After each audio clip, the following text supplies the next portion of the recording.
Lundi 17 septembre, fidèles téléspectateurs, partout où vous nous regardez à travers le monde, bonsoir et bienvenue dans votre édition. Le ministre de l'Emploi, de la Jeunesse et de la Construction citoyenne, non moins porte-parole du gouvernement, M. Amadou Koïta, a animé le point de presse hebdomadaire ce samedi 15 août 2018 au siège du Centre d'information gouvernemental du Mali, Sigma. Un seul point à l'ordre du jour, faire le compte rendu des mesures phares prises lors du premier conseil des ministres du nouveau gouvernement. Marietou Diallo et Ibrahim Koulibaly nous en disent plus. Se connaître, dégager les grandes lignes d'orientation pour cette nouvelle mandature du président Ibrahim Boubacar Keïta, tels étaient les objectifs du premier conseil des ministres du nouveau gouvernement dirigé par Soumeylou Boubé Maïga, tenu le vendredi 14 août. Le porte-parole du gouvernement, M. Amadou Koïta, a dévoilé les grandes lignes de la mission du chef du gouvernement comme suit. La gouvernance et les réformes politiques et institutionnelles, la promotion d'une croissance inclusive, le développement du capital humain et de l'inclusion sociale, l'environnement, le changement climatique et le développement durable, la diplomatie, la coopération et le partenariat. Comme vous le savez, après la tenue des élections présidentielles, après la proclamation officielle des résultats et l'investiture du président Ibrahim Boubacar Keïta, hier 14 septembre a lieu le premier conseil des ministres. C'est l'occasion au président de la République de féliciter et de remercier l'ensemble du peuple malien, de féliciter également le Premier ministre et l'équipe sortante pour avoir organisé des élections transparentes, des élections crédibles, des élections sincères, des élections saluées par l'ensemble de la communauté internationale. C'était également l'occasion pour le président de la République de décliner les grandes lignes de son projet de société qui s'articule autour de 5 points, notamment la gouvernance, les réformes politiques et institutionnelles, et également la promotion d'une croissance inclusive, le développement du capital humain et une inclusion sociale, et également l'environnement, le changement climatique, le développement durable, et la diplomatie, la coopération et les partenariats. C'était l'occasion au président d'instruire le Premier ministre de façon synthétique d'accélérer la mise en œuvre d'un accord pour la paix et la réconciliation nationale. Car sans paix, aucun développement n'est possible. Faire en sorte que le vivre ensemble, la cohésion, l'unité, l'unicité d'action demeure.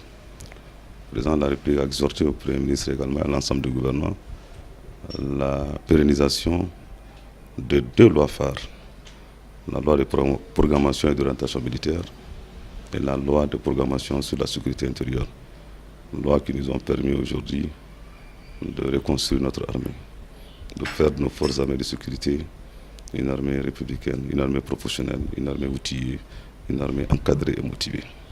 Le président de la République a également instruit, puisqu'il a dédié son mandat à la jeunesse, de créer toutes les conditions pour l'épanouissement de la jeunesse, pour le développement de la jeunesse, pour l'insertion des jeunes. Il a également instruit l'autonomisation économique des femmes et d'assurer le leadership politique des femmes. Également instruire au Premier ministre la bonne gouvernance, la lutte contre la corruption et la délinquance financière. Instruire également au Premier ministre la bonne répartition de la justice. Et enfin, la promotion de la citoyenneté. Bref, voilà en quelques lignes les grandes orientations. Il a souhaité plein succès au Premier ministre, à l'ensemble de l'équipe gouvernementale et a rassuré également de son soutien pour ces défis.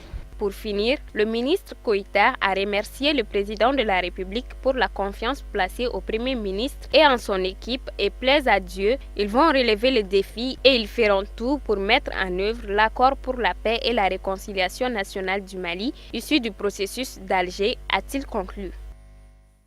Tout autre chose, le groupement des leaders spirituels musulmans du Mali à GLSM a organisé une lecture du Saint-Coran ce dimanche 16 septembre 2018 dans la mosquée chérifienne à Bankoni, Djanguinebougou, en commune 1 du district de Bamako.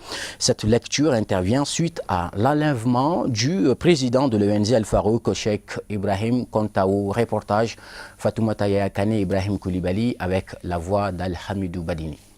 Tous les musulmans sont frères, ceci est un précepte coranique. C'est dans cet élan de fraternité islamique que le groupement des leaders spirituels du Mali initie cette séance de récitation sous l'égide de son président, Asseïd Chérif Ousmane Madani Aïdara. Objectif, implorer le bon Dieu pour que soit retrouvé sain et sauf Cheikh Ibrahim Kontao, président de l'ONG Al-Farouk, une organisation qui intervient dans l'humanitaire et le progrès de l'islam par la construction de mosquées à travers le pays. Un coreligionnaire enlevé depuis le 3 septembre et qui reste jusqu'ici introuvable. Pour la circonstance, la sourate Yassine a été lue 123 fois, Hasbunallahu 111. À cela s'ajoutent bien d'autres invocations et supplications. La lecture du Coran, c'est à l'endroit de notre camarade de travail, notre coreligionnaire, Ibrahim Kontao, qui a été enlevé il y a plusieurs jours. Plus d'une dizaine de jours.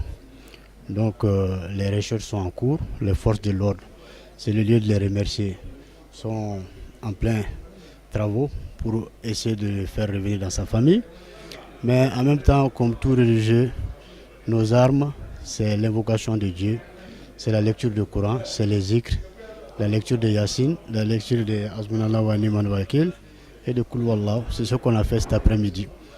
Et j'espère que c'est une lecture qui va être exaucée. Et comme Dieu l'a dit, quand le musulman l'évoque en toute sincérité, il ne fera qu'exaucer ses vœux. Et on attend, c'est une question de jour, Inch'Allah. Cette initiative du GLSM, qui a enregistré plusieurs érudits musulmans de différentes écoles de pensée, a été saluée à sa juste valeur par les responsables de la sécurité nationale, car elle est un plus qui vient s'ajouter à leurs efforts de recherche entrepris depuis son enlèvement. Ce que j'ai à dire par rapport à ça, c'est que c'est une très belle initiative, une initiative pour nous appuyer, et la bienvenue, parce que en réalité, on a tous besoin de bénédictions. Si les religieux ont pensé que faire des bénédictions peuvent aboutir à la découverte du disparu, donc on ne peut que les remercier pour cet état de fait. Bien avant cette séance de lecture de Coran, des membres du GLSM se sont déjà rendus au siège de l'ONG Al-Farouk pour témoigner de leur sympathie à ses collègues. Le guide spirituel des Ansar a de même fait un geste de solidarité en offrant 1 million de francs CFA à la famille du président enlevé. En cette occasion, Asseïd Chérif Ousmane Madani Aïdara a invité tous les membres du GLSM, où qu'ils soient, à implorer Dieu pour qu'Ibrahim Kontao soit enfin retrouvé. Maintenant, on en vient à l'actualité sur la scène internationale, en bref et en images, commentée par Abdul Karim Sako.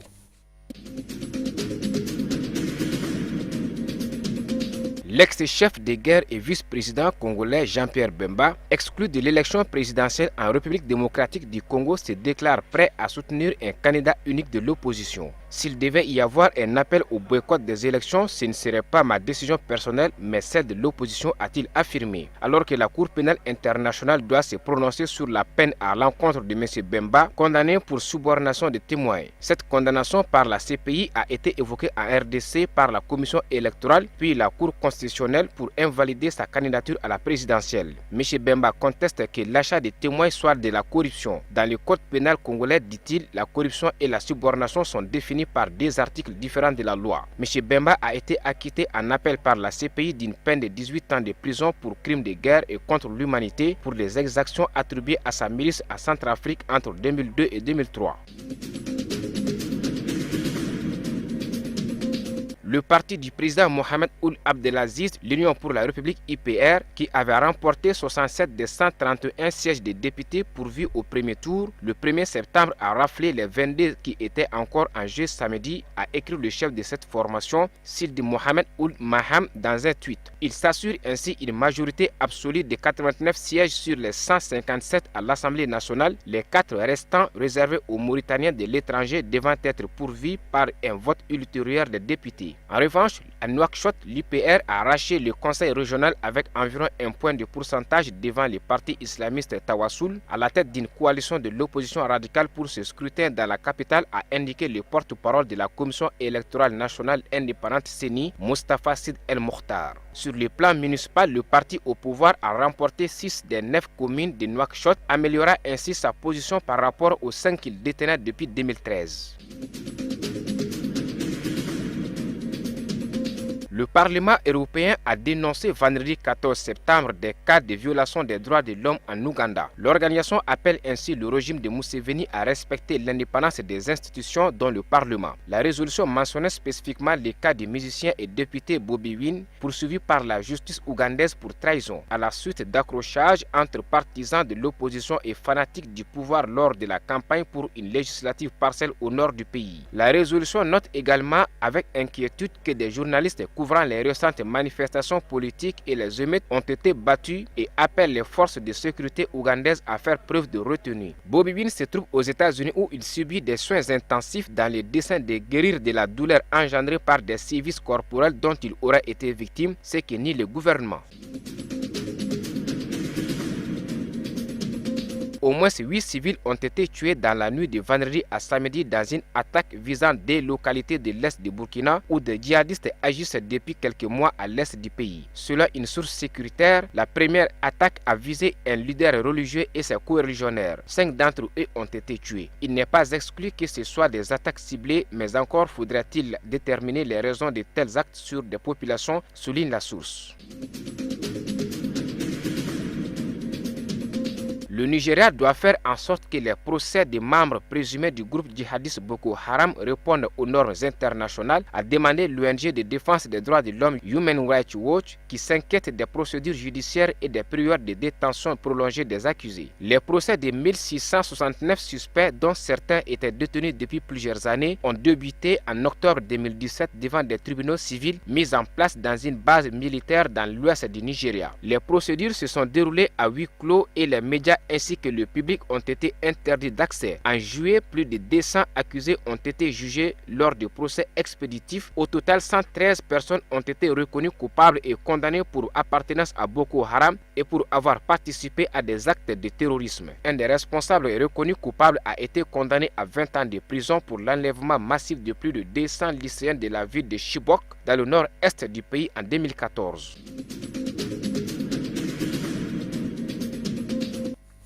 Avant de nous quitter, parlons maintenant sport, football. Le Stade malien et les Djoliba AC de Bamako s'affronteront en finale de la 58e édition de la Coupe du Mali de football. Le premier a battu en demi-finale le club olympique de Bamako COB par un score de 9-8 à l'issue des épreuves de tir au but, tandis que le second a disposé de l'association Afrique Football Elite AFE par un score d'1-0.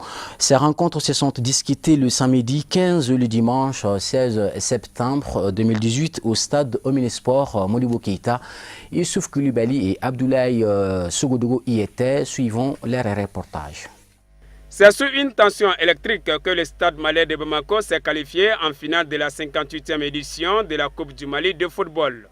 Neutralisé durant le temps réglementaire, puis mené au score par les Olympiens de Moussa Konaté à la 100e minute sur un but de Philippe Traoré, les Blancs de Bamako réagissent dans les ultimes minutes de la prolongation, soit à la 123e minute, sur une manœuvre individuelle d'Isaka Samake, aidé par la défense des Verts qui marque contre leur propre camp. Un autogol qui intervient après que certains supporters stadistes avaient déjà quitté les gradins. Ce n'est qu'aux épreuves de tir au but que les hommes du coach Nou Diané vont remporter la partie par un score de 9-8. Aujourd'hui, le COB vraiment a bien joué. Le Stade aussi a fait son match. Mais malheureusement, à la dernière minute, nos gars n'ont pas su saisir, serrer derrière.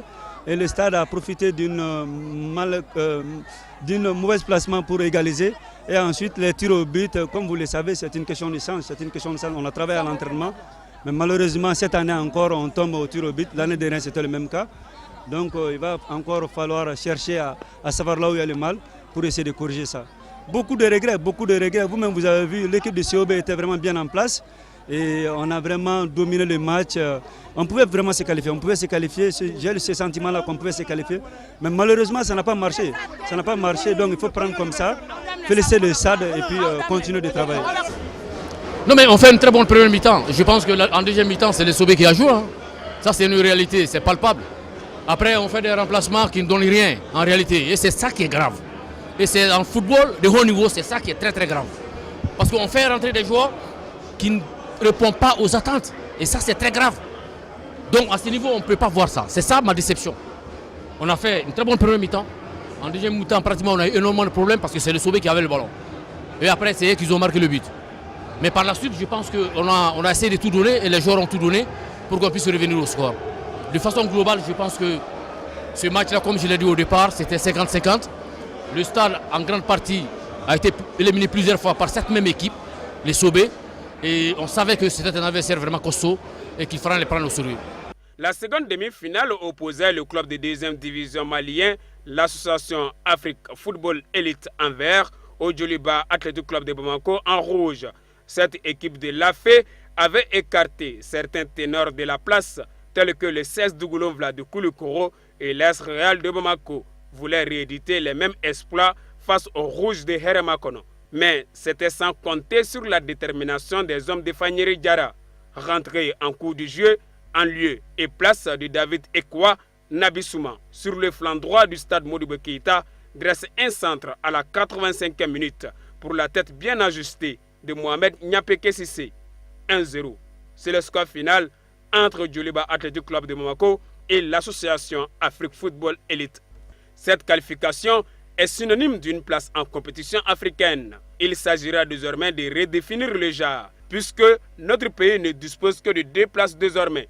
Ainsi, le vainqueur représentera le Mali en Ligue des Champions, tandis que le vaincu ira tout droit en Coupe de la Confédération. Pour faute de consensus entre les acteurs, la finale n'a pas pu être jouée l'année dernière. Il est bien de rappeler que les 2 équipes se rencontrent à ce niveau de la compétition pour la 13e fois, avec 7 victoires pour le stade malien de Bamako et 5 pour le Djoliba AC.